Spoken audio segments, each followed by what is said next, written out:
How to use Life360 app for beginners. Hey guys, welcome back to our YouTube channel. Without any further delay, let us get started. First and foremost, make sure that you have installed a Life360 application onto your device. Once you do so, open it and get logged into your Life360 account. Now, moving on to the first feature, that is location. If you expand below, you will see add a person. Tap on add a person and share this link with your friend and make them a member of your circle.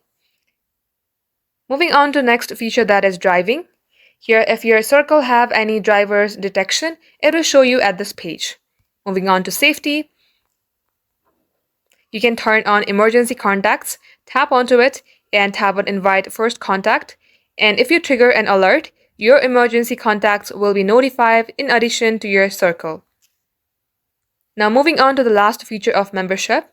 Here you can see various membership that this apps offer. And just like so, in case you would like to start a free trial, tap on start free trial, enter your card detail and tap on continue. That's all for today. Thank you for watching the video till the very end. If it had helped you in any ways, then do like and subscribe.